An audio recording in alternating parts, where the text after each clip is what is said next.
Hello students, welcome to our class. അപ്പൊ നമ്മൾ കഴിഞ്ഞ ക്ലാസ്സിൽ രാസഗതികം എന്നുള്ള പാഠമാണ് തുടങ്ങിയിട്ടുള്ളത്. അതിൽ രാസമാറ്റം എന്താണ്, ഏതൊക്കെ രീതിയിൽ നമ്മൾ രാസമാറ്റങ്ങളെ മനസ്സിലാക്കി എന്നുള്ള കാര്യങ്ങളൊക്കെ പറഞ്ഞിട്ടുണ്ടല്ലോ. നിങ്ങൾ അത് വ്യക്തമായിട്ട് നോക്കിയിട്ടുണ്ടല്ലോ. അപ്പൊ നമുക്ക് അടുത്ത ഭാഗത്തിലേക്ക് പോവാം. ഇത് ഇമ്പോർട്ടന്റ് ആയിട്ടുള്ള ഭാഗമാണ്. ഈ ചാപ്റ്ററിലെ ഏറ്റവും ഇമ്പോർട്ടന്റ് ആയിട്ടുള്ള ഭാഗമാണ് അടുത്തത് പറയാൻ പോകുന്നത്. അപ്പൊ നേരത്തെ പറഞ്ഞ കാര്യങ്ങളൊക്കെ മനസ്സിലാക്കിയിട്ടുണ്ടെങ്കിൽ ഇത് എളുപ്പം പറഞ്ഞു പോവാം. അതുപോലെ ഇത് നല്ല വൃത്തിയിൽ പഠിച്ചിരിക്കണം. ക്വസ്റ്റ്യൻസ് റിപ്പീറ്റഡ് ആയിട്ട് ചോദിക്കുന്ന ഒരു ഭാഗമാണ്. അപ്പൊ നമുക്ക് നോക്കാം. വിവിധ തരം രാസപ്രവർത്തനങ്ങളാണ് നമ്മൾ പറയാൻ പോകുന്നത്. അപ്പൊ രാസപ്രവർത്തനങ്ങൾ എങ്ങനെയാണ്, രാസമാറ്റം എങ്ങനെയാണ് മനസ്സിലാക്കുക എന്നുള്ളതൊക്കെ നമ്മൾ കഴിഞ്ഞ ക്ലാസ് പറഞ്ഞു. പുതിയ പദാർത്ഥം ഉണ്ടാകുമ്പോഴാണ് രാസമാറ്റം ഉണ്ടാകുന്നത് എന്നൊക്കെ നമ്മൾ പറഞ്ഞു. കുറച്ച് രാസമാറ്റങ്ങൾക്ക് ഉദാഹരണം നമ്മൾ പറഞ്ഞു. എന്നിട്ട് അത് നമ്മൾ എങ്ങനെ മനസ്സിലാക്കി എന്ന് പറഞ്ഞല്ലോ. ഗന്ധത്തിലൂടെ, നിറത്തിലൂടെ, അതുപോലെ അവശിപ്തം രൂപപ്പെടുമ്പം, പിന്നെ നമ്മൾ എന്താ പറഞ്ഞിട്ടുള്ളത്, അതുപോലെ പതഞ്ഞു പൊങ്ങുന്നത്, അങ്ങനെ കുറച്ച് തരത്തിലുള്ള രാസമാറ്റങ്ങളും അത് ഉണ്ടാകുന്നത് എങ്ങനെയാണെന്നുള്ള കാര്യങ്ങളാണ് പറഞ്ഞിട്ടുള്ളത്. അപ്പൊ നമ്മൾ അടുത്തത് നോക്കാൻ പോകുന്നത് വിവിധ തരം രാസപ്രവർത്തനങ്ങൾ. അപ്പൊ ഡിഫറെന്റ് ടൈപ്സ് ഓഫ്, അതായത് വ്യത്യസ്ത തരത്തിലുള്ള രാസപ്രവർത്തനങ്ങൾ ഉണ്ട്. അത് ഏതൊക്കെയാണ്, അതിന്റെ സവിശേഷതകൾ എന്തൊക്കെയാണ് എന്നുള്ളതാണ് നമ്മൾ ഈ ക്ലാസ്സിൽ പറയാൻ പോകുന്നത്. നമുക്ക് നോക്കാം. രാസപ്രവർത്തനങ്ങളുടെ ഫലമായിട്ട് നിറവ്യത്യാസത്തിന്റെയോ സ്വതന്ത്രമാക്കപ്പെടുന്ന വാതകത്തിന്റെയോ അനുഭവപ്പെടുന്ന ഗന്ധത്തിന്റെയോ അവശിപ്തപ്പെടുന്ന ഉൽപ്പന്നങ്ങളുടെയോ അടിസ്ഥാനത്തിൽ രാസമാറ്റം തിരിച്ചറിയാനാകും. അത് നമ്മൾ കണ്ടല്ലോ. എന്താണ് നിറവ്യത്യാസത്തിലൂടെ, രാസമാറ്റത്തിന്റെ ഫലമായി നിറവ്യത്യാസത്തിലൂടെ നമ്മൾ കഴിഞ്ഞ ക്ലാസ് പറഞ്ഞിട്ടുണ്ടല്ലോ. പഞ്ചസാര സ്പാച്ചുലയിൽ ചൂടാക്കുന്നത് നിറം എന്താ, പഞ്ചസാരയുടെ വെളുത്ത നിറം എന്തായിട്ട് മാറുന്നുണ്ട്, റെഡിഷ് ബ്രൗൺ ടു ബ്ലാക്ക് ഒക്കെ ആയിട്ട് മാറുന്നുണ്ട്. അത് നമ്മൾ പറഞ്ഞു. ദെൻ അടുത്തത് സ്വതന്ത്രമാക്കപ്പെടുന്ന വാതകത്തിന്റെ നമ്മൾ പറഞ്ഞല്ലോ. നമ്മൾ പറഞ്ഞത് ഓർമ്മയുണ്ട്. സോഡിയം കാർബണേറ്റ് ഹൈഡ്രോക്ലോറിക് ആസിഡില്, നേർപ്പിച്ച ഹൈഡ്രോക്ലോറിക് ആസിഡ് മിക്സ് ചെയ്യുന്നത്. അപ്പൊ നമ്മൾ എന്താ പറയുന്നത്, പതഞ്ഞു പൊങ്ങുന്നുണ്ട് എന്ന് പറഞ്ഞല്ലോ. ഈ പതഞ്ഞു പൊങ്ങുന്നത് എന്തുകൊണ്ടാണ്?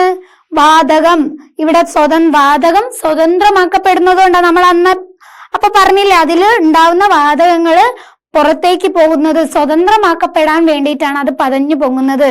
ആ കാര്യവും നമ്മൾ പറഞ്ഞിട്ടുണ്ട്. സ്വതന്ത്രമാക്കപ്പെടുന്ന വാതകത്തിന്റെ അടിസ്ഥാനത്തിൽ അനുഭവപ്പെടുന്ന ഗന്ധം നമ്മൾ പറഞ്ഞിട്ടുണ്ടല്ലോ. അയൺ സൾഫൈഡില് നമ്മൾ നേർപ്പിച്ച ഹൈഡ്രോക്ലോറിക് ആസിഡ് ആഡ് ചെയ്യുന്ന സമയത്ത് അവിടെ നമ്മൾ പറഞ്ഞ ഒരു റോട്ടൺ എഗ്ഗിന്റെ സ്മെല്ല്, ചീഞ്ഞ മുട്ടയുടെ മണം അനുഭവപ്പെടുന്നുണ്ട്. അവിടെ ഒരു രാസമാറ്റം നടന്നു എന്ന് നമ്മൾ പറഞ്ഞല്ലോ. സോ അനുഭവപ്പെടുന്ന ഗന്ധത്തിലൂടെ നമുക്ക് മനസ്സിലാക്കാൻ സാധിക്കും. ഇതിന് അടുത്തതാണ് അവശിപ്തത്തിന്റെ ഇംഗ്ലീഷ് ആണ് പ്രസിപ്പിറ്റേഷൻ. അവശിപ്തപ്പെടുന്ന ഉൽപ്പന്നങ്ങളുടെയോ അടിസ്ഥാനത്തിൽ അവിടെ എന്തായിരുന്നു, ലെഡ് അസറ്റേറ്റിലേക്ക് നമ്മൾ പൊട്ടാസ്യം അയഡൈഡ് ആഡ് ചെയ്ത സമയത്ത് എന്താ, ടെസ്റ്റ് ട്യൂബിന്റെ അടിയിലായിട്ട് ഒരു മഞ്ഞ നിറത്തിലുള്ള അവശിപ്തം രൂപപ്പെട്ടു. ഈ അവശിപ്തത്തിലൂടെ നമുക്ക് എന്ത് മനസ്സിലായി, അവിടെ രാസമാറ്റം സംഭവിച്ചിട്ടുണ്ട് എന്നുള്ളത് മനസ്സിലായല്ലോ. അപ്പൊ അതിലൂടെ നമുക്ക് ഇതിന്റെ ഒക്കെ അടിസ്ഥാനത്തിൽ നമുക്ക് എന്താ, രാസമാറ്റം തിരിച്ചറിയാനാവും. അതായത് അവിടെ പുതിയൊരു വസ്തു രൂപപ്പെട്ടു, അല്ലെ പുതിയൊരു പദാർത്ഥം ഉണ്ടായി, ഒന്നിലധികം പുതിയ പദാർത്ഥം ഉണ്ടാവുന്നതാണ് എന്ത്, രാസമാറ്റം എന്ന് പറയുന്നത്. അപ്പൊ ഇതിൽ നിന്നും ഇത്രയും കാര്യങ്ങളിൽ നമുക്ക് എന്ത് മനസ്സിലാക്കാം, അത് മുമ്പ് ഉണ്ടായിരുന്നില്ല. ഇത് രണ്ടും ആഡ് ചെയ്ത സമയത്താണ് ഇത്രയും കാര്യങ്ങൾ ഉണ്ടായിട്ടുണ്ട് എന്നുള്ളത് നമുക്ക് മനസ്സിലാക്കാം. അപ്പൊ അങ്ങനെ ഉണ്ടാവണമെങ്കിൽ അവിടെ എന്തോ പുതിയ വസ്തു ഉണ്ടായിട്ടുണ്ട്, അല്ലെങ്കിൽ പുതിയ പദാർത്ഥങ്ങൾ രൂപപ്പെട്ടിട്ടുണ്ടല്ലോ. അപ്പൊ ഇത്രയും കാര്യങ്ങളിലൂടെ നമുക്ക് പറയാൻ പറ്റും പുതിയ പദാർത്ഥം ഉണ്ടാവുക എന്ന് പറഞ്ഞാൽ രാസമാറ്റം സംഭവിച്ചിട്ടുണ്ട് എന്ന്. ഈ രാസമാറ്റം ഇതിന്റെയൊക്കെ അടിസ്ഥാനത്തിൽ നമുക്ക് എന്താ മനസ്സിലാക്കാനും സാധിക്കും. അത് ക്ലിയർ ആയല്ലോ. നമുക്ക് നോക്കാം. ഉണ്ടാവുന്ന ഉൽപ്പന്നത്തിന്റെ അടിസ്ഥാനത്തിൽ രാസപ്രവർത്തനങ്ങളെ എങ്ങനെയെല്ലാം വർഗീകരിക്കാൻ കഴിയുമെന്ന് നോക്കാം. അതായത് ഉണ്ടാകുന്ന ഉൽപ്പന്നം, നമുക്ക് പുതിയ ഉൽപ്പന്നം ഉണ്ടാകുമ്പോഴാണ് രാസപ്രവർത്തനം നടക്കുക. ഒന്നിലധികമോ പുതിയ പദാർത്ഥം ഉണ്ടാകുമ്പോഴാണ് രാസമാറ്റം അല്ലെങ്കിൽ രാസപ്രവർത്തനം നടക്കുന്നത്. ഓക്കെ, അപ്പൊ നമുക്ക് എന്ത് പറയാം? ഉണ്ടാവുന്ന വസ്തു അല്ലെങ്കിൽ ഉണ്ടാവുന്ന പദാർത്ഥം അല്ലെങ്കിൽ ഉണ്ടാവുന്ന ഉൽപ്പന്നത്തിന്റെ ബേസിൽ അടിസ്ഥാനത്തിൽ നമുക്ക് എന്താ ഈ രാസപ്രവർത്തനങ്ങളെ വിവിധ തരത്തിൽ എന്താണ് വർഗീകരിക്കാൻ സാധിക്കും. അത് ഏതൊക്കെയാണെന്ന് നോക്കിയാൽ അത് ഇമ്പോർട്ടന്റ് ആണ്. നമുക്ക് 4 ഡിഫറെന്റ് ടൈപ്സ് 4 വിവിധ തരത്തിലുള്ള രാസപ്രവർത്തനങ്ങളാണ് പഠിക്കാനുള്ളത്. 4 ഇമ്പോർട്ടന്റ് ആണ്. വിത്ത് എക്സാമ്പിൾ പഠിച്ചിരിക്കുക തന്നെ വേണം. ക്വസ്റ്റ്യൻസ് വരാറുണ്ട്. കുറെ റിയാക്ഷൻ തന്നിട്ട് അത് ഏത് രാസപ്രവർത്തനമാണ് എന്നുള്ളത് ടേബിൾ ആക്കാൻ വരാറുണ്ട്. അതുപോലെ മാച്ച് ദ ഫോളോയിങ് വരാറുണ്ട്. കോളം ഫില്ല് ചെയ്യാൻ വരാറുണ്ട്. ക്വസ്റ്റ്യൻ നമ്മൾ ചെയ്തു നോക്കും. അപ്പൊ ഇത് വ്യക്തമായി പഠിച്ചാൽ മാത്രമാണ് നിങ്ങൾക്ക് മനസ്സിലാക്കാൻ സാധിക്കുള്ളൂ. അപ്പോൾ അതുകൊണ്ട് തന്നെ ഇമ്പോർട്ടന്റ് ആയിട്ടുള്ള ഭാഗമാണ് അടുത്തത് പറയുന്നത്. അപ്പൊ ശ്രദ്ധിച്ച് കേൾക്കുക, നല്ല രീതിയിൽ മനസ്സിലാക്കുക. മിസ്സാക്കാൻ പാടില്ലാത്ത ഭാഗമാണ്. ശ്രദ്ധിച്ച് കേട്ട് മനസ്സിലാക്കണം. അപ്പൊ നമുക്ക് ആദ്യം നോക്കാം. ആദ്യം ഇത് ഓരോ വ്യത്യസ്ത തരം പറയുമ്പോൾ ഓരോന്നും ഓരോ എക്സാമ്പിളിലൂടെ നമുക്ക് പറഞ്ഞു നോക്കാം. എക്സാമ്പിൾ എന്ന് വെച്ചാൽ ഓരോ പരീക്ഷണത്തിലൂടെ പറഞ്ഞു നോക്കാം. അപ്പൊ നിങ്ങൾക്ക് കുറച്ചുകൂടെ വ്യക്തമാവും. ഓക്കെ, നമുക്ക് നോക്കാം. ഒരു ബീക്കറിൽ കുറച്ച് നീറ്റ് കക്ക കാൽഷ്യം ഓക്സൈഡ് ആണ് എടുക്കുക. അതിലേക്ക് കുറച്ച് ജലം ഒഴിക്കുക. നമ്മളോട് പറഞ്ഞത് ഒരു ബീക്കറിൽ നീറ്റ് കക്ക എടുക്കാനാണ്. അതിലേക്ക് ജലം ഒഴിക്കാൻ വേണ്ടിയിട്ടാണ് പറയുന്നത് ബീക്കറിൽ. എന്നിട്ട് ബീക്കറിന്റെ പുറംഭാഗം ഇല്ലേ, ബീക്കറിന്റെ പുറംഭാഗം ഇതിപ്പോ ഒരു ബീക്കർ അല്ലേ, ഇതിന്റെ പുറത്തുള്ള ഭാഗം. സപ്പോസ് നമ്മളിപ്പോ ഗ്ലാസ് ഇല്ലേ, നമ്മള് ഗ്ലാസ് എടുത്തു കഴിഞ്ഞാൽ അതിന്റെ പുറംഭാഗം ഇല്ലേ, പുറംഭാഗം തൊട്ടു നോക്കാനാണ് നമ്മളോട് പറയുന്നത്. എന്താണ് നിരീക്ഷണം? ഇവിടെ കാൽസ്യം ഓക്സൈഡ് എന്താണ് നിരീക്ഷണം? നമുക്ക് ആദ്യം നിരീക്ഷണം പറയാം, എന്നിട്ട് കാര്യം പറയാം. ഇപ്പൊ കാൽസ്യം ഓക്സൈഡിലേക്ക് ഞാൻ ജലം ഒഴിച്ചു കഴിഞ്ഞാൽ ഞാൻ ആ ബീക്കർ തൊട്ടു എന്ന് വിചാരിച്ചോ. ബീക്കർ തൊടുമ്പോ എനിക്ക് എന്തനുഭവപ്പെടും? ഒരു ചൂട് അനുഭവപ്പെടും. ഒരു ചൂടാണ് എനിക്ക് അനുഭവപ്പെടുന്നത്. അതാണ് അവിടെ ഉണ്ടാകുന്ന നിരീക്ഷണം എന്ന് പറയുന്നത്. അപ്പൊ നമുക്കിനി പറഞ്ഞു നോക്കാം. ഇവിടെ കാൽസ്യം ഓക്സൈഡ് അതാണ് നീറ്റ് കക്ക. ജലവുമായി പ്രവർത്തിക്കുമ്പോൾ ലഭിക്കുന്നത് കാൽസ്യം ഹൈഡ്രോക്സൈഡ് CaO നീറ്റ് കക്ക അല്ലെങ്കിൽ കാൽസ്യം ഓക്സൈഡ് പ്ലസ് എന്താണ് കാൽസ്യം ഓക്സൈഡ്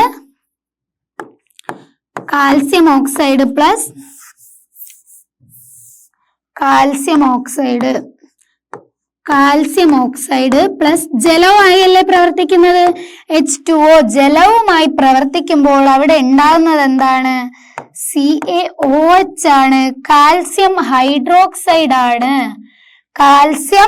ഹൈഡ്രോക്സൈഡ് ആണ് അവിടെ ഉണ്ടാവുന്നത്. ക്ലിയർ ആയോ?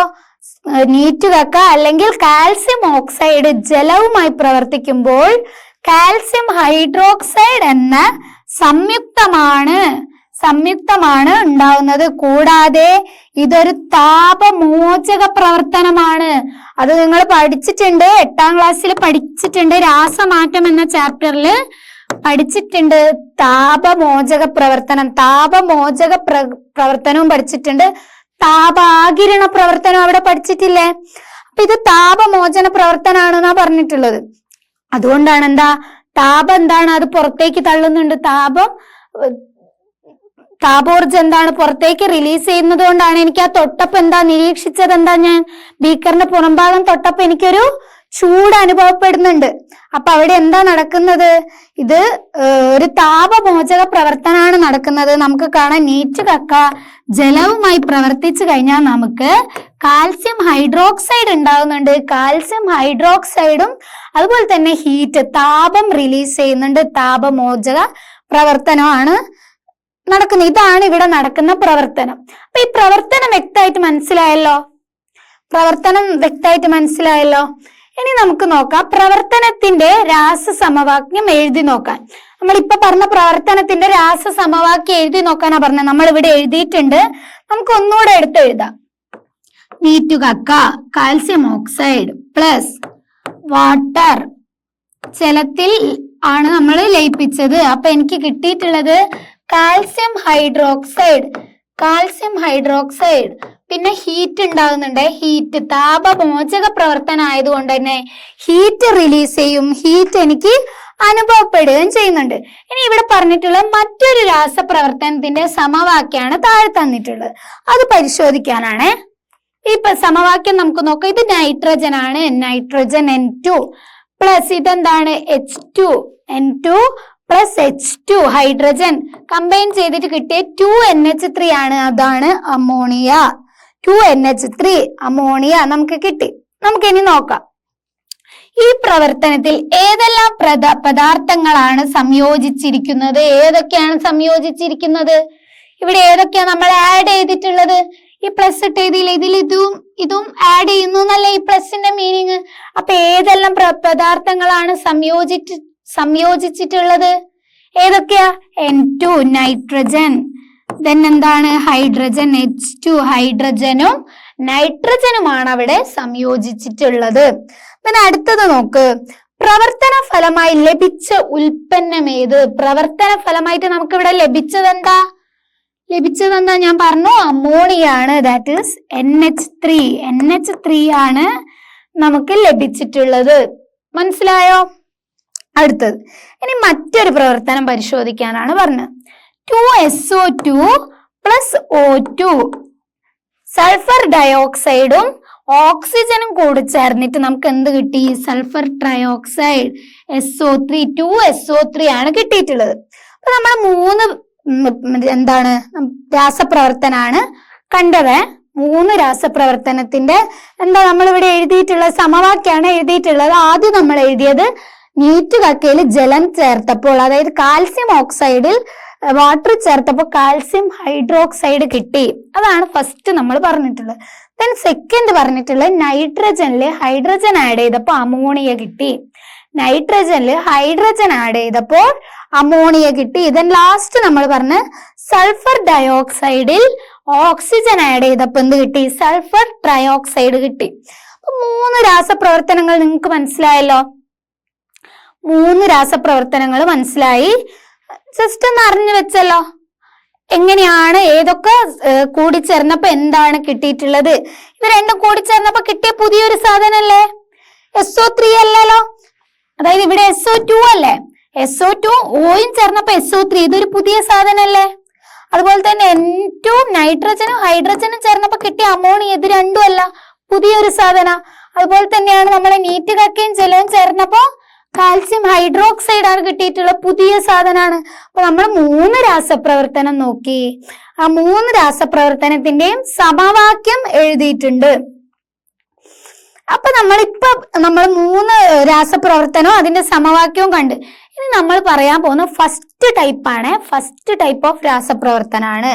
ഫസ്റ്റ് ടൈപ്പ് ഓഫ് രാസപ്രവർത്തനാണ് എന്തെന്ന് പറയുന്നത്? സംയോജന രാസപ്രവർത്തനം. സംയോജന രാസപ്രവർത്തനം, ആ പേര് തന്നെ ഉണ്ട്, സംയോജന രാസപ്രവർത്തനം. അതാണ് കോമ്പിനേഷൻ റിയാക്ഷൻ. ഇംഗ്ലീഷിൽ കോമ്പിനേഷൻ റിയാക്ഷൻ എന്നാണ് പറയാ. ദാറ്റ് ഈസ് സംയോജന രാസപ്രവർത്തനം. ഇനി നമുക്ക് അതിന്റെ ഡെഫിനിഷൻ നോക്കാം. ഡെഫിനിഷൻ ഇമ്പോർട്ടന്റ് ആണ്. ഓരോ രാസപ്രവർത്തനവും ഓരോ ടൈപ്പും ഇമ്പോർട്ടന്റ് ആണ്. നമുക്ക് നോക്കിയാലോ. രണ്ടോ അതിലധികമോ ലഘുപദാർത്ഥങ്ങൾ, രണ്ടോ അതിലധികമോ ലഘുപദാർത്ഥങ്ങൾ, രണ്ടോ അതിലധികമോ ലഘുപദാർത്ഥങ്ങൾ മൂലകങ്ങൾ സംയുക്തങ്ങൾ തമ്മിൽ, അതായത് രണ്ടോ അതിൽ കൂടുതലോ ലഘുപദാർത്ഥങ്ങൾ ഒന്നെങ്കിൽ മൂലകങ്ങളാവാം അല്ലെങ്കിൽ സംയുക്തങ്ങളാവാം തമ്മിൽ സംയോജിച്ച്, സംയോജന രാസപ്രവർത്തനം. അപ്പൊ ഇതോർക്ക് സംയോജന രാസപ്രവർത്തനാണ്.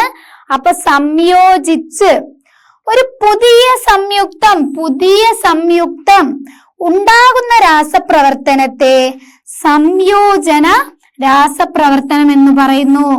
ഡെഫിനിഷൻ ക്ലിയർ ആയോ? അതിന്റെ പേര് തന്നെ ഉണ്ട്. ഫസ്റ്റ് ടൈപ്പ് സംയോജന രാസപ്രവർത്തനം. ആ പേരിലില്ലേ സംയോജനം? സംയോജിക്കുക എന്ന് പറഞ്ഞാൽ കൂടിച്ചേരല്ലേ? അപ്പൊ കൂടിച്ചേരണമെങ്കിൽ എന്താണ്? കൂടിച്ചേരണമെങ്കിൽ 1 മതിയോ? 1 കൂടിച്ചേരണമെങ്കിൽ എത്ര വേണോ? 2ഓ അതിൽ കൂടുതലോ വേണം. അപ്പൊ 2ഓ അതിൽ കൂടുതലോ ലഘുപദാർത്ഥങ്ങൾ, ലഘുപദാർത്ഥം എന്ന് പറയുമ്പോൾ ഒന്നെങ്കിൽ മൂലകങ്ങളാവാം അല്ലെങ്കിൽ സംയുക്തങ്ങളാവാം, അത് രണ്ടും കൂടിച്ചേർന്നിട്ട് എന്ത് കിട്ടുക? സംയോജിച്ച് പുതിയ സംയുക്തം ഉണ്ടാവുക. പുതിയ സംയുക്തം രൂപപ്പെടുന്നുണ്ടെങ്കിൽ നമുക്ക് എന്തു പറയാം? ആ ഒരു തരത്തിലുള്ള രാസപ്രവർത്തനത്തെ നമുക്ക് എന്ത് പറയാം? സംയോജന രാസപ്രവർത്തനം. സംയോജിച്ചുണ്ടാവുന്നത് 2ഓ അതിൽ കൂടുതലോ ലഘുപദാർത്ഥങ്ങൾ, ലഘുമൂലകങ്ങളോ ലഘു സംയുക്തങ്ങളോ സംയോജിച്ച് പുതിയ സംയുക്തം ഉണ്ടാകുന്ന രാസപ്രവർത്തനത്തെ പറയുന്ന പേരാണ് സംയോജന രാസപ്രവർത്തനം. അപ്പൊ നമുക്ക് നോക്കാം. നേരത്തെ പറഞ്ഞ എക്സാമ്പിൾ ഒന്ന് നോക്ക്. ഒരു സംയുക്തം ലഘു സംയുക്തങ്ങളല്ലേ? ഇത് രണ്ടും കൂടിച്ചേർന്ന്, ഇവിടെ പ്ലസ് ഇട്ടില്ലേ, കൂടിച്ചേർന്ന് പുതിയൊരു സംയുക്തം ഉണ്ടാവുന്ന ടൈപ്പ് ഓഫ് രാസപ്രവർത്തനത്തെയാണ് നമ്മൾ എന്ത് എന്ന് പറയുന്നത്? സംയോജന രാസപ്രവർത്തനം. നോക്ക്, നൈട്രജൻ, ഹൈഡ്രജൻ ഇത് രണ്ടും സംയോജിച്ചിട്ട് എന്തുണ്ടായി? 2NH3 പുതിയ സംയുക്തം ഉണ്ടായി. അപ്പൊ അതെന്താണ്? സംയോജന രാസപ്രവർത്തനം. അടിയിൽ നോക്ക്, SO2 O2 ഇത് രണ്ടും സംയോജിച്ചിട്ട് എന്തുണ്ടായി? 2SO3 ഉണ്ടായി. അതെന്താണ്? സംയോജന രാസപ്രവർത്തനമാണ്. സംയോജന രാസപ്രവർത്തനം. ഒരു എക്സാമ്പിൾ ഇവിടെ തന്നെ എഴുതാം. നമ്മളിപ്പോ പറഞ്ഞ CaO പ്ലസ് എന്താണ്? H2O gives CaOH2 എക്സാമ്പിൾ ഓർത്ത് വെക്കണേ.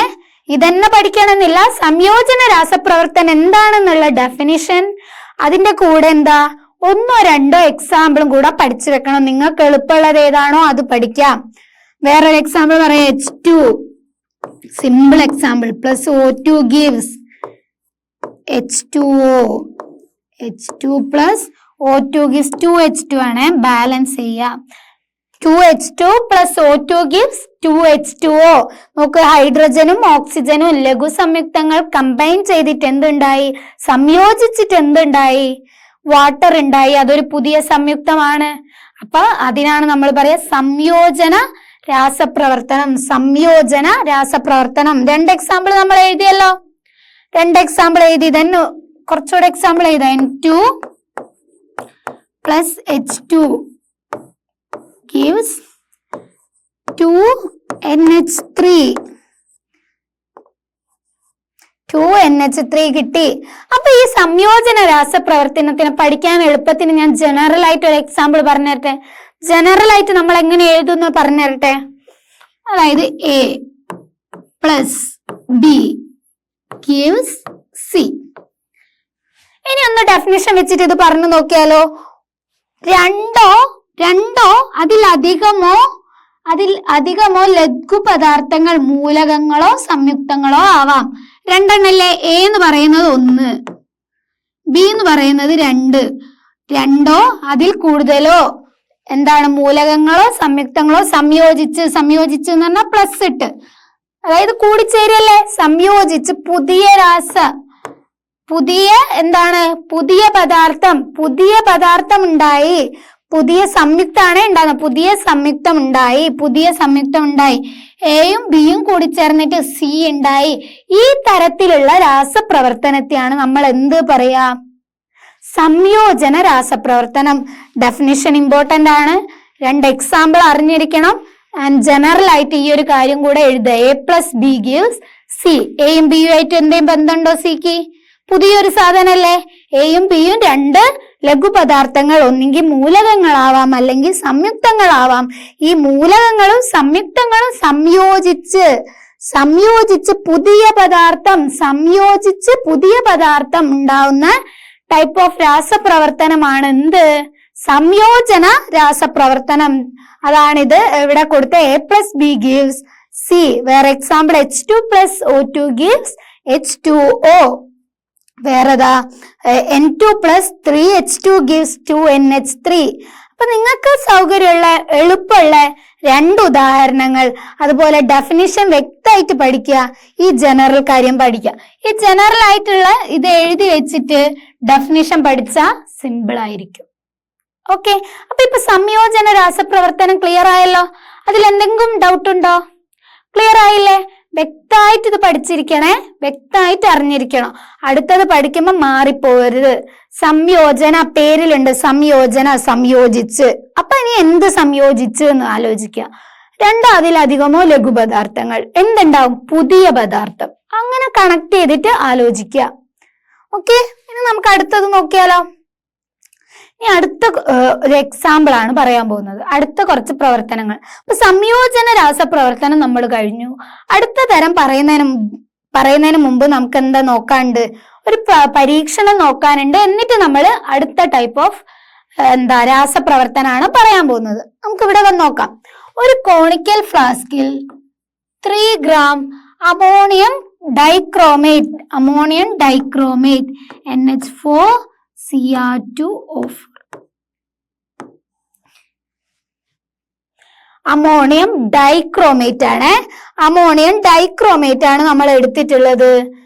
Ammonium dichromate NH4 twice Cr2O7 NH4 twice ഉണ്ട്.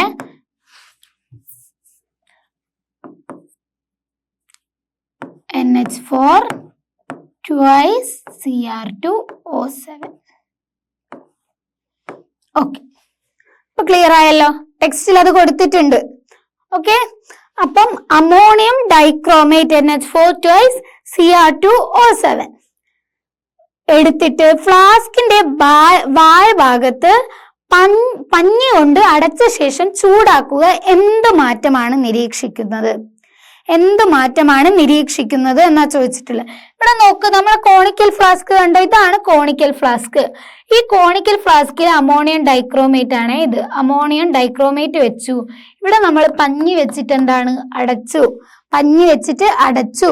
അപ്പൊ നമ്മളോട് ചോദിക്കുന്നത് ഇവിടെ, എന്നിട്ട് നമ്മളോട് ഇത് ചൂടാക്കാൻ വേണ്ടിയിട്ടാണ് പറയുന്നത്. അപ്പൊ നമ്മളോട് ചോദിക്കുന്നത് എന്ത് നിരീക്ഷണമാണ്, എന്താണ് നിങ്ങൾ ഇവിടെ നിരീക്ഷിക്കുന്നത് എന്നാണ് ചോദിക്കുന്നത്. അപ്പൊ നമുക്ക് നോക്കാം. ഇവിടെ നിരീക്ഷിക്കുന്നത് എന്താന്ന് വെച്ചാൽ അമോണിയം ഡൈക്രോമേറ്റ് ഇല്ലേ, അത് ചൂടാക്കുന്ന സമയത്ത് അതിന് താപം കിട്ടുന്നില്ലേ? നമ്മൾ ചൂടാക്കുമ്പോൾ താപം കിട്ടുന്നില്ലേ? അപ്പൊ ഈ താപം ലഭിച്ചിട്ട് അതെന്താ വിഘടിക്കുകയാണ് ചെയ്യുന്നത്. നമുക്ക് വായിച്ചു നോക്കാം. അമോണിയം ഡൈക്രോമേറ്റ് താപീയ വിഘടനത്തിന് തെർമൽ ഡീകമ്പോസിഷൻ, അതായത് താപീയ വിഘടനത്തിന് വിധേയമാകുന്നു. ആകുമ്പോൾ എന്താ ഉണ്ടാവുന്നത്? ക്രോമിയം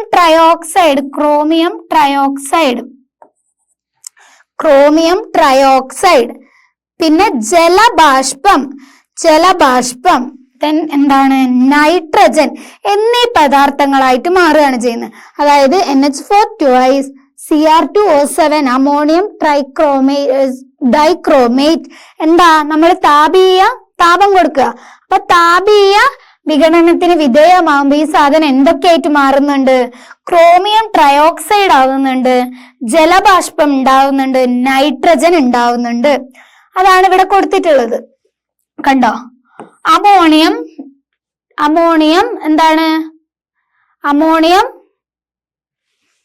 നമ്മൾ കൊടുക്കുന്നത് എന്താണ്? Ammonium dichromate. അപ്പൊ ഈ അമോണിയം ഡൈക്രോമേറ്റിന് നമ്മൾ എന്ത് കൊടുക്കുന്നുണ്ട്? താപം കൊടുക്കുമ്പോൾ അതെന്താണ്? താപീയ വിഘടനത്തിന് എന്താണ് വിധേയമാകും. താപം കൊടുക്കുന്ന സമയത്ത് അത് താപ ആഗിരണം ചെയ്യും. നേരത്തെ നമ്മൾ പറഞ്ഞല്ലോ താപമോചക പ്രവർത്തനം. ഇവിടെ എന്താണ്? താപ ആഗിരണ പ്രവർത്തനം. അപ്പൊ അമോണിയം ഡൈക്രോമേറ്റ് ഈ താപം കൊടുക്കുമ്പോൾ താപ ആഗിരണം ചെയ്തിട്ട് വിഘടനത്തിന് വിധേയമാവും. എന്തൊക്കെ ഉണ്ടാവുന്നുണ്ട്? അമോണിയം ഡൈക്രോമേറ്റ് വിഘടിച്ചു കഴിഞ്ഞാൽ എന്തൊക്കെ ഉണ്ടാവുന്നുണ്ട്? ക്രോമിയം ട്രയോക്സൈഡ് ഉണ്ടാവുന്നുണ്ട്. അതല്ലേ നമ്മൾ ഇവിടെ പറഞ്ഞിട്ടുള്ളത്? Chromium trioxide. രണ്ടാമത് എന്താ നോക്ക്? ജലബാഷ്പം. പിന്നെന്താ പറഞ്ഞ? നൈട്രജൻ. ഇത്രയും 3 സാധനങ്ങളാണ് ഉണ്ടാവുന്നത്. അതായത് അമോണിയം ഡൈക്രോമേറ്റ് എന്താണ്? താപീയ വിഘടനത്തിന് വിധേയമായിട്ട് ക്രോമിയം ട്രയോക്സൈഡ്, ജലബാഷ്പം, നൈട്രജൻ എന്നീ കാര്യങ്ങളാണ് ഉണ്ടാവുന്നത്. അപ്പൊ നമ്മളോട് പറഞ്ഞിട്ടുള്ളത് അടുത്ത താഴെ തന്നിട്ടുള്ള വേറെ കുറച്ച് രാസപ്രവർത്തനങ്ങളൂടെ തന്നിട്ടുണ്ട്. ആ രാസപ്രവർത്തനങ്ങൾ നമുക്കൊന്ന് പരിശോധിച്ചാലോ? നോക്കാം. ഇവിടെ കാണുന്നുണ്ട് ലെഡ് നൈട്രേറ്റ് ഉണ്ട്. അത് വിഘടിക്കല്ലേ ചെയ്യുന്നത്? അത് വിഘടിച്ചിട്ട് ലെഡ് ഓക്സൈഡ്, നൈട്രജൻ ഓക്സൈഡ്, അതുപോലെ ഓക്സിജൻ ഉണ്ടാവുന്നുണ്ട്. അതിന്റെ താഴെ നോക്ക്, കാൽസ്യം കാർബണേറ്റ് ആണ്. കാൽസ്യം കാർബണേറ്റ് വിഘടിച്ചിട്ട് എന്താവുന്നുണ്ട്? കാൽസ്യം ഓക്സൈഡ് ഉണ്ടാവുന്നുണ്ട്. Calcium oxide. ദെൻ എന്താണ്? CO2 കാർബൺ ഡയോക്സൈഡ് ഉണ്ടാവുന്നുണ്ട്. CO2 ഉണ്ടാവുന്നുണ്ട്. അപ്പൊ നമുക്ക് ചുവടെ തന്നിട്ടുള്ള രാസപ്രവർത്തനങ്ങളും നമ്മൾ പരിശോധിച്ച് ഇവിടെ എന്താണ് ഈ ഒരു സാധനം, അതായത് നമ്മുടെ ലെഡിന്റെ നൈട്രേറ്റ്, അതായത് അത് വിഘടിച്ചിട്ട് എന്താവുന്നുണ്ട്? Lead oxide, nitrogen dioxide, oxygen ആവുന്നുണ്ട്. ലെഡ് നൈട്രേറ്റ് വിഘടിച്ചിട്ട് lead oxide, nitrogen oxide, oxygen ഉണ്ടാവുന്നുണ്ട്. അതേപോലെ അടുത്തത് നോക്ക്, കാൽസ്യം കാർബണേറ്റ് വിഘടിച്ചിട്ട് എന്താ? കാൽസ്യം ഓക്സൈഡും കാർബൺ ഡയോക്സൈഡും ഫോം ചെയ്യുന്നുണ്ട്. ക്ലിയർ ആയോ? അപ്പൊ നമുക്ക് നോക്കാം, വിഘടനത്തിന് വിധേയമായ പദാർത്ഥങ്ങൾ ഏതെല്ലാം?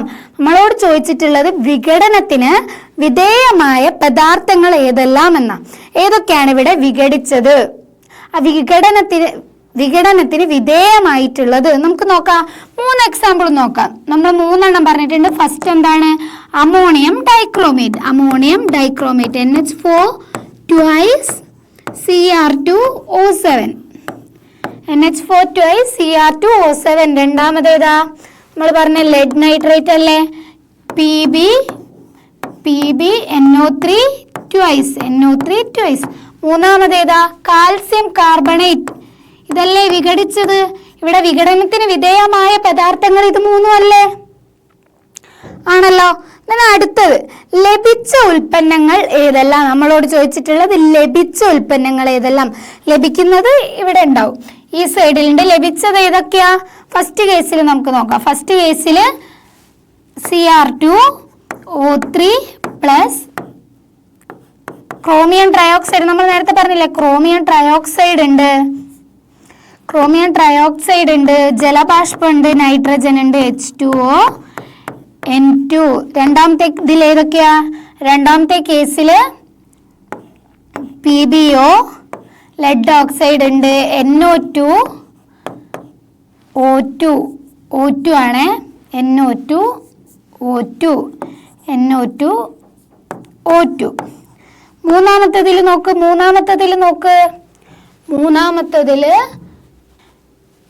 മൂന്നാമത്തതിൽ കാൽസ്യം ഓക്സൈഡും കാർബൺ ഡയോക്സൈഡും CO2. ഇത്രയും കാര്യങ്ങളാണ് ഇവിടെ വിഘടിച്ചിട്ട് നമുക്ക് കിട്ടിയ ഉൽപ്പന്നങ്ങളാണ് താഴെ കൊടുത്തിട്ടുള്ളത്. മുകളിൽ കൊടുത്തിട്ടുള്ളത് വിഘടനത്തിന് എന്താണ്? വിധേയമായ പദാർത്ഥങ്ങൾ കൊടുത്തു. അപ്പൊ നമ്മൾ കുറച്ച് രാസപ്രവർത്തനങ്ങൾ നോക്കി, രാസപ്രവർത്തനങ്ങൾ കണ്ടു, അതിൽ നിന്ന് വിഘടനത്തിന് വിധേയമായതും കണ്ടു, ദെൻ വിഘടിച്ചതിന് ശേഷം ലഭിച്ച വസ്തുക്കളും നമ്മൾ എഴുതി. അപ്പൊ ഈ എല്ലാ രാസപ്രവർത്തനത്തിനും ഒരു പ്രത്യേകത ഉണ്ടല്ലോ. ഒരു വലിയൊരു വസ്തു വിഘടിക്കുകയാണ് ചെയ്യുന്നത്. ആദ്യത്തെ ടൈപ്പിൽ എന്താ നമ്മൾ പറഞ്ഞത്? ആദ്യത്തെ ടൈപ്പില് ചെറിയ ലഘുപദാർത്ഥങ്ങൾ, മൂലകങ്ങളോ സംയുക്തങ്ങളോ സംയോജിക്കുക. ഇവിടെ നമുക്ക് വിഘടിക്കല്ലേ ചെയ്യുന്നത്. അപ്പൊ ഈ ടൈപ്പിന് എന്താ പറയാ? അതിന്റെ ഡെഫിനിഷൻ എന്താ? എക്സാമ്പിൾ എന്താന്ന് നോക്കിയാലോ. ഇതിന്റെ പേര് തന്നെ ഉണ്ട്. എന്താ? വിഘടന രാസപ്രവർത്തനം. വിഘടിക്കല്ലേ, പേരിന്ന് കിട്ടൂലേ? വിഘടന രാസപ്രവർത്തനം അല്ലെങ്കിൽ ഡീകമ്പോസിഷൻ റിയാക്ഷൻ എന്നാണ് നമ്മൾ പറയാ. Decomposition reaction. ഓക്കെ. ഒരു സംയുക്തം വിഘടിച്ച് വിഘടന രാസപ്രവർത്തനം. അപ്പൊ ഒരു സംയുക്തം വിഘടിച്ച്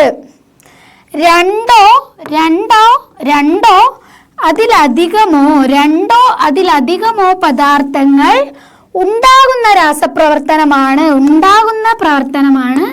വിഘടന രാസപ്രവർത്തനം.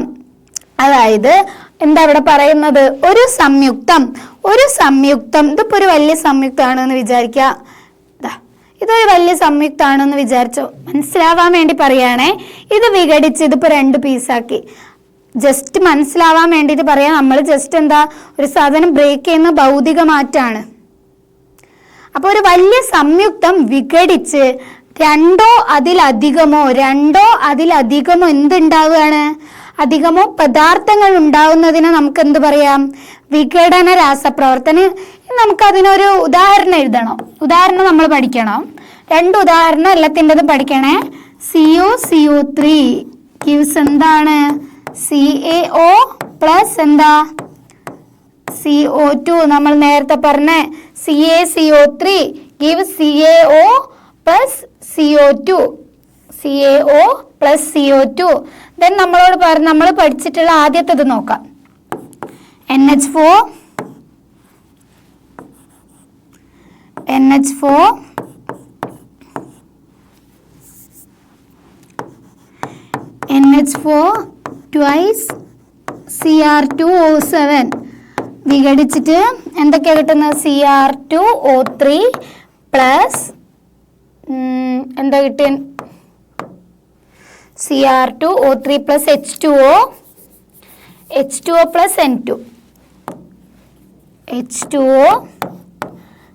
Plus N2. ഈ 2 രാസപ്രവർത്തനങ്ങൾ വിഘടന രാസപ്രവർത്തനത്തിന് വേണ്ടി നിങ്ങൾ പഠിക്കുക. കാരണം നോക്ക്, ഇവിടെ എന്താണ്, ഒരു സംയുക്തം വിഘടിച്ച് രണ്ടിലധികമോ, നോക്ക് 2 എണ്ണം ഉണ്ടായില്ലേ, 2 സംയുക്തം ഉണ്ടാകുന്നത്, 2 അതിലധികമോ പദാർത്ഥങ്ങൾ ഉണ്ടായി. ഇവിടെ നോക്ക് 3 എണ്ണം ഉണ്ടായില്ലേ.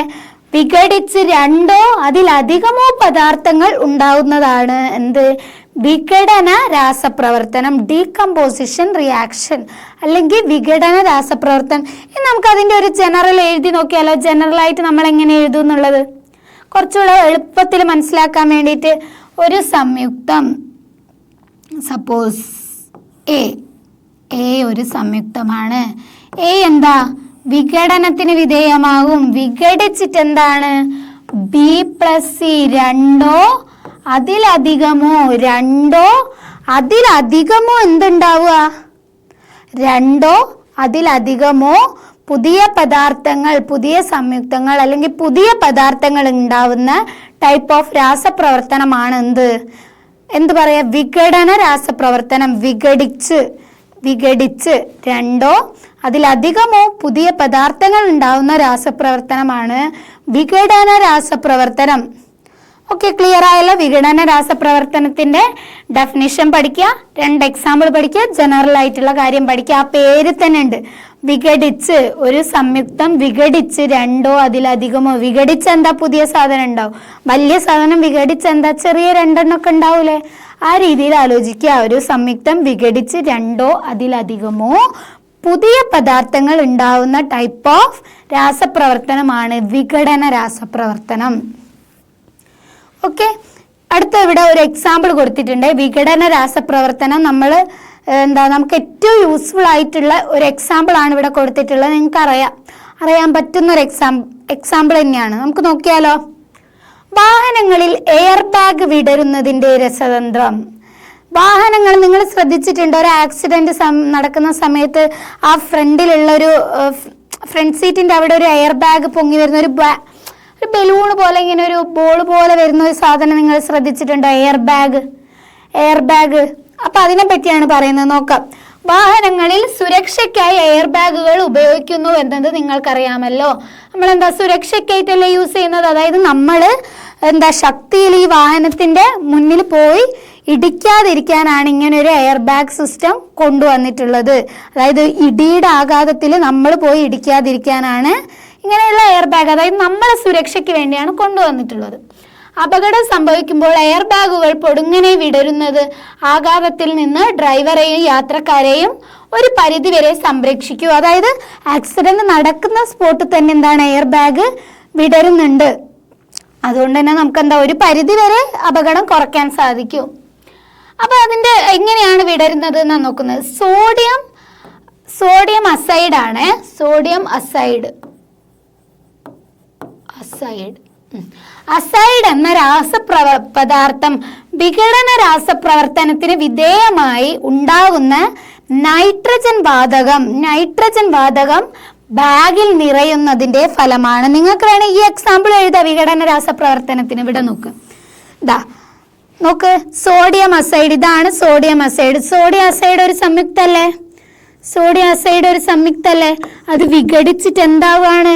വിഘടിച്ചിട്ട് രണ്ട് പുതിയ പദാർത്ഥം എന്താണ്? സോഡിയവും എന്താണ്?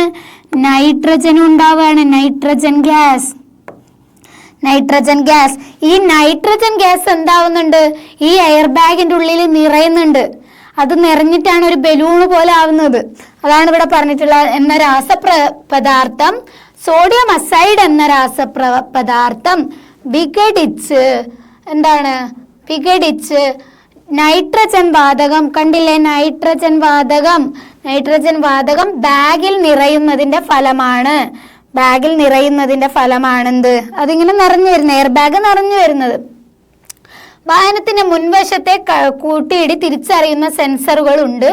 കൂട്ടിയിടി നടക്കുമ്പോൾ ഈ സെൻസറുകൾ ഒരു ഇലക്ട്രിക്കൽ സിഗ്നൽ ഉപയോഗിച്ച് ചെറിയ അളവിലുള്ള ഒരു ഇഗ്നൈറ്റർ സംയുക്തത്തെ പൊട്ടിത്തെറിപ്പിക്കുന്നു. ഈ ജ്വലനത്തിൽ നിന്നുള്ള താപം സോഡിയം അസൈഡിനെ വിഘടിക്കാൻ എയർ ബാഗിൽ നിറയ്ക്കാൻ ആവശ്യമായ നൈട്രജൻ വാതകം ഉൽപ്പാദിപ്പിക്കുന്നു.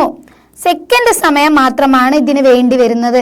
നിങ്ങൾക്ക് പഠിക്കാനൊന്നുമില്ല, ഇത് എക്സ്ട്രാ പോയിന്റ് ആണ്. എക്സാം പോയിന്റ് ഓഫ് വ്യൂവിലൊന്നും ആവശ്യമില്ല, നിങ്ങൾ അറിഞ്ഞിരിക്കണം, ഒരു നല്ല നോളജ് ആണ്. പിന്നെ ഇതെന്താണ്?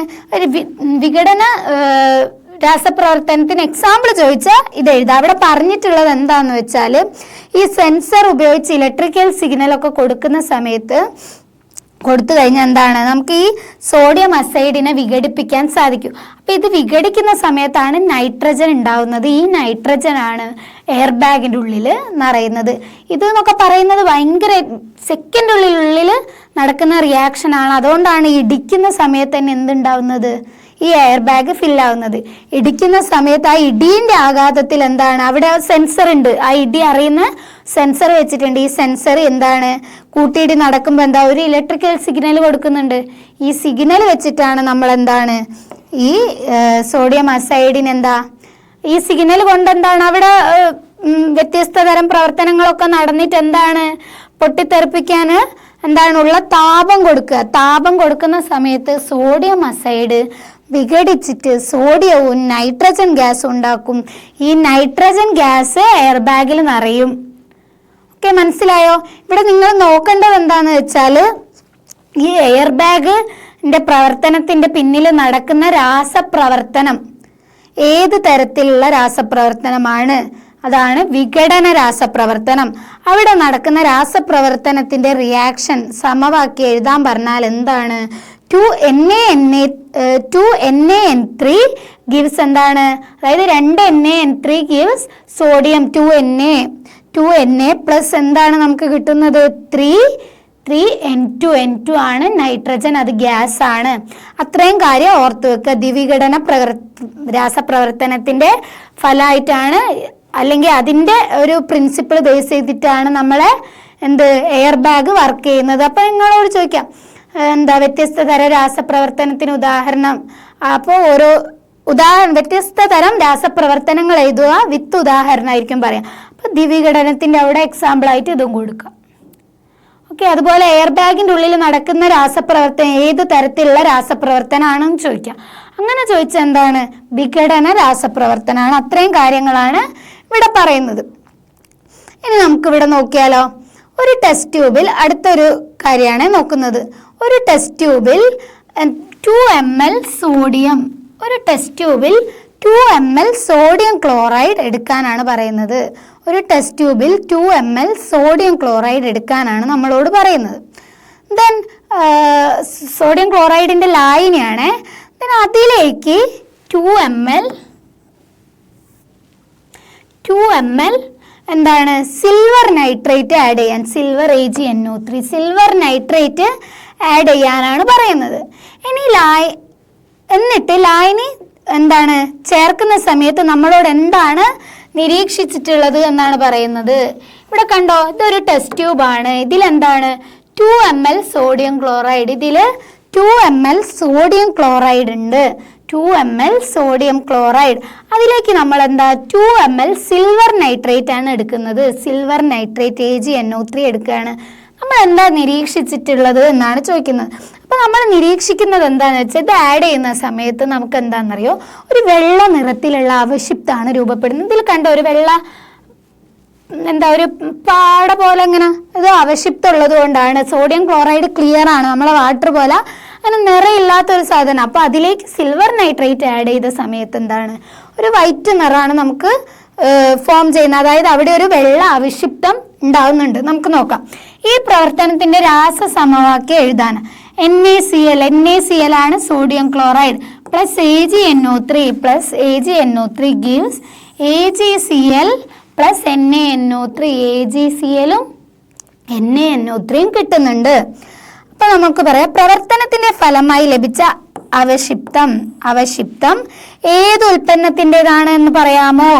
AgClൻ്റെതാണ്. എന്ത് അവിടെ ഉണ്ടായിട്ടുള്ള അവശിപ്തം നമ്മൾ പറഞ്ഞു NaCl സോഡിയം ക്ലോറൈഡിൽ സിൽവർ നൈട്രേറ്റ് ആഡ് ചെയ്ത സമയത്ത് എന്താണ് ഒരു വെള്ള അവശിപ്തം ഉണ്ടാകുന്നുണ്ട്. ആ അവശിപ്തം എന്ന് പറയുന്നത് എന്താണ് സിൽവർ ക്ലോറൈഡ് AgClൻ്റെത് ആണ്. അതുണ്ടാവുന്നത് കാരണമാണ് എന്ത് അവിടെ എന്തുണ്ടാവുന്നത്, അതുണ്ടാവുന്നത് കാരണമാണ് അവിടെ എന്തുണ്ടാവുന്നത് ഒരു വെള്ള അവശിപ്തം ഉണ്ടാവുന്നത്. നമുക്ക് വായിച്ചു നോക്കാം. അഭികാരങ്ങളിൽ ഒന്നായ സോഡിയം ക്ലോറൈഡിൽ സോഡിയം അയോണും ചേർന്നിരിക്കുന്ന അയോൺ ഏതാണ്? ഒരു മിനിറ്റ്. അഭികാരങ്ങളിൽ ഒന്നായ സോഡിയം ക്ലോറൈഡിൽ സോഡിയം അയോണുമായി ചേർന്നിരിക്കുന്ന അയോൺ ഏതാണ്? സോഡിയം ക്ലോറൈഡിൽ NaCl അഭികാരങ്ങളിൽ ഒന്നായ സോഡിയം ക്ലോറൈഡിൽ സോഡിയം അയോണുമായി ചേർന്നിരിക്കുന്ന അയോൺ ഏതാണ്? എന്നാണ് നമ്മളോട് ചോദിച്ചത്. ഏതാണ്? Cl- അല്ലേ? സോഡിയം ക്ലോറൈഡിൽ ഏതാണ്? Na+ഉം Cl-. അപ്പോൾ സോഡിയവും ക്ലോറിനും ആണ്. അയോൺ ഏതാണ്? ഉണ്ടായ ഉൽപ്പന്നങ്ങളിൽ ഏത് ലോഹത്തിന്റെ അയോണുമായാണ്? ഇവിടെ നമ്മൾ പറഞ്ഞു ക്ലോറിൻ ആണ്. ക്ലോറിൻ അല്ലേ സോഡിയത്തിന്റെ കൂടെ? നോക്ക്, ഇവിടെ ക്ലോറിൻ അല്ലേ. എന്നാൽ ഉണ്ടായ ഉൽപ്പന്നങ്ങളിൽ ഏത് ലോഹത്തിന്റെ അയോണുമായാണ്? ക്ലോറൈഡ് അയോൺ ആണ്. ക്ലോറൈഡ് അയോൺ ചേർന്നിരിക്കുന്നത് ഉണ്ടായതിൽ എവിടെയാ ക്ലോറൈഡ് ഉള്ളത്? സോഡിയത്തിന്റെ കൂടെയാണോ? അല്ലല്ലോ. ഇവിടെ സിൽവറിന്റെ കൂടെയല്ലേ? Agന്റെ കൂടെയാണ്. എവിടെയാണ് സിൽവറിന്റെ ചേർന്നിരിക്കുന്നത്? സിൽവറിന്റെ കൂടെയാണ്. രണ്ടാമത്തെ അഭികാരമായ സിൽവർ നൈട്രേറ്റിലെ നൈട്രേറ്റ് അയോൺ ഉൽപ്പന്നത്തിൽ ഏത് ലോഹത്തിന്റെ അയോണിനോടൊപ്പമാണ്? നോക്കൂ, ഉൽപ്പന്നത്തിൽ എവിടെയാ നൈട്രേറ്റ് ഉള്ളത്? സോഡിയത്തിന്റെ കൂടെയല്ലേ. ഉൽപ്പന്നത്തിൽ എവിടെയാണ്? സോഡിയത്തിന്റെ കൂടെ. അപ്പൊ നമ്മൾ ഈ എക്സാമ്പിൾ നോക്കിയല്ലോ. ഈ എക്സാമ്പിൾ നിങ്ങൾ നോക്കി വെക്കുക. ഈ എക്സാമ്പിൾ വെച്ചിട്ടാണ് നമ്മൾ എന്ത് പറയാൻ പോകുന്നത്? അടുത്ത ഒരു രാസപ്രവർത്തനം പറയാൻ പോകുന്നത്. അപ്പോൾ നമ്മൾ ഇന്നത്തെ ക്ലാസ്സിൽ പറഞ്ഞ വിവിധ തരം രാസപ്രവർത്തനങ്ങളാണ്. അതിൽ 2 എണ്ണമാണ് നമ്മൾ പറഞ്ഞിട്ടുള്ളത്. എന്താണ്? സംയോജന രാസപ്രവർത്തനം.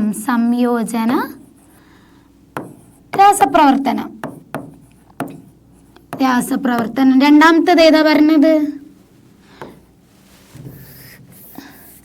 സംയോജന രാസപ്രവർത്തനം പറഞ്ഞു. പിന്നെ നമ്മൾ ഏതാ പറഞ്ഞിട്ടുള്ള? ഓർത്തോക്ക്, വിഘടന രാസപ്രവർത്തനം, സംയോജന രാസപ്രവർത്തനം. ദെൻ നമ്മൾ പറഞ്ഞിട്ടുള്ളത് ഏതാണ്? വിഘടന രാസപ്രവർത്തനം. 2 വിഘടന രാസപ്രവർത്തനം. സംയോജന രാസപ്രവർത്തനം, വിഘടന രാസപ്രവർത്തനം. 2 ഉദാഹരണങ്ങൾ പറഞ്ഞു. സംയോജന രാസപ്രവർത്തനത്തിൽ എങ്ങനെയാണ് എ ബി ചേർന്നിട്ട് എന്തുണ്ടാവും? സി. അതായത് 2 പദാർത്ഥങ്ങൾ മൂലകമോ സംയുക്തങ്ങളോ സംയോജിച്ചിട്ട് പുതിയൊരു സംയുക്തം ഉണ്ടാവുന്നതാണ് സംയോജന രാസപ്രവർത്തനം. നമുക്ക് നോക്കാം വിഘടന രാസപ്രവർത്തനം A gives B plus C. അതായത് എ എന്ന് പറയുന്ന സംയുക്തം വിഘടിച്ച് ബിയും സിയുമായിട്ടുള്ള പുതിയ സംയുക്തം രൂപീകരിച്ച് അല്ലെ പുതിയ സംയുക്തം എന്താണ് ഉണ്ടാക്കുകയോ രൂപപ്പെടുകയോ ചെയ്തു എന്ന് നമുക്ക് പറയാം. ഇമ്പോർട്ടൻ്റ് ആണ്, ഏറ്റവും ഇമ്പോർട്ടൻ്റ് ആയിട്ടുള്ള ഭാഗമാണ് ഈ ചാപ്റ്ററിലുള്ള different types of chemical reaction, അതായത് വിവിധ തരം രാസപ്രവർത്തനങ്ങൾ. അതിലൊന്ന് സംയോജന രാസപ്രവർത്തനം, രണ്ടാമത്തത് വിഘടന രാസപ്രവർത്തനം. ഇനി നമുക്ക് 2 രാസപ്രവർത്തനങ്ങൾ കൂടെ പഠിക്കാനുണ്ട്. അതിലേക്ക് പോകുന്നതിന് മുന്നാണ് നമ്മൾ ഈ എക്സാമ്പിൾ പറഞ്ഞത്. ഈ എക്സാമ്പിൾ നിങ്ങൾ ഓർത്ത് വെക്കണം. എന്താണ്? സോഡിയം ക്ലോറൈഡും സിൽവർ നൈട്രേറ്റും. Sodium chloride NaCl plus AgNO3 എന്താണ്? gives AgCl plus NaNO3. ഈ എക്സാമ്പിൾ നമ്മൾ ഇവിടെ പറഞ്ഞിട്ടുണ്ട്. ഇതിന്റെ ബേസിലാണ് അടുത്ത രാസപ്രവർത്തനം നമ്മൾ പറയുന്നത്. ഈ ഒരു എക്സാമ്പിളിന്റെ ബേസിലാണ് അടുത്ത രാസപ്രവർത്തനം നമ്മൾ പറയാൻ പോകുന്നത്. അപ്പൊ നിങ്ങളൊന്ന് മനസ്സിലാക്കുക. ഈ എക്സാമ്പിൾ നോക്കുമ്പോൾ നിങ്ങൾക്ക് എന്തോ ഒരു പ്രത്യേകത തോന്നും. ഇവിടെ എന്താ സംഭവിച്ചിട്ടുള്ളത് എന്നുള്ളതൊക്കെ തോന്നും. അപ്പൊ ആ കാര്യങ്ങൾ ഇതൊന്ന് അനലൈസ് ചെയ്തിട്ട് എന്തായിരിക്കും അടുത്ത പറയാൻ പോകുന്നത്, ഏത് ടൈപ്പ് ആയിരിക്കും എന്നുള്ളതൊന്ന് മനസ്സിലാക്കി വെക്കുക. അതായത് സംയോജന രാസപ്രവർത്തനം പഠിക്കുക, വിഘടന രാസപ്രവർത്തനം പഠിക്കുക. ഈ എക്സാമ്പിൾ ഒന്ന് നോട്ട് ചെയ്തിട്ട് എങ്ങനെയായിരിക്കും അടുത്തത് വരിക എന്നുള്ളതൊന്ന് ജസ്റ്റ് മനസ്സിലാക്കി വെക്കുക. അപ്പൊ അടുത്ത ക്ലാസ്സിൽ നമ്മൾ എന്താ പറയാന്ന് വെച്ചാൽ ഇതിന്റെ ബാക്കി 2 രാസപ്രവർത്തനങ്ങൾ കൂടിയാണ് നമുക്ക് പറയാനുള്ളത്. ആ 2 രാസപ്രവർത്തനങ്ങളും അതിന്റെ ഉദാഹരണങ്ങളും പറയും. അത് രണ്ടും കൂടെ പറഞ്ഞതിന് ശേഷം നമ്മൾ ഒന്ന് കൺക്ലൂഡ് ചെയ്യും. അതായത് 4 രാസപ്രവർത്തനങ്ങളുടെ പ്രത്യേകതകൾ ഒന്ന് കൺക്ലൂഡ് ചെയ്ത് പറയും. പിന്നെ നമുക്കൊരു ക്വസ്റ്റ്യൻ കൂടെ സോൾവ് ചെയ്യാം. അപ്പൊ ഈ ചാപ്റ്ററിന്റെ ഫസ്റ്റ് പാർട്ട് അടുത്ത ക്ലാസ്സോട് കൂടെ കഴിയും. അപ്പൊ ഇതുവരെയുള്ള ഭാഗങ്ങൾ വ്യക്തമായിട്ട് പഠിച്ചിട്ട് അടുത്ത ക്ലാസ്സിലേക്ക് വരിക. അതുപോലെ തന്നെ ഈ ഭാഗം ഒന്ന് സ്കിപ്പ് ചെയ്യേണ്ട ഭാഗമല്ല, ഏറ്റവും ഇമ്പോർട്ടൻ്റ് ആണ്. എക്സാം പോയിന്റ് ഓഫ് വ്യൂവിൽ ഇമ്പോർട്ടൻ്റ് ആണ്. അതുപോലെ തന്നെ നിങ്ങൾ ഹയർ ക്ലാസ്സിലേക്ക് പോകുമ്പോൾ പഠിക്കേണ്ട ഭാഗമാണ്. അതുകൊണ്ട് വ്യക്തമായിട്ട് അറിഞ്ഞു വെച്ചിട്ട് പഠിക്കുക. അതുപോലെ ജനറൽ ഇക്വേഷൻസ് നോക്കുക, കണക്ട് ചെയ്തൊക്കെ പഠിക്കുക. അപ്പൊ ഇത്രയും കാര്യങ്ങൾ വ്യക്തമായി എന്ന് വിചാരിക്കുന്നു. അപ്പൊ അടുത്ത ക്ലാസ്സിൽ അടുത്ത ടൈപ്സ് ഓഫ് റിയാക്ഷൻ ആയിട്ട് നമുക്ക് കാണാം. താങ്ക്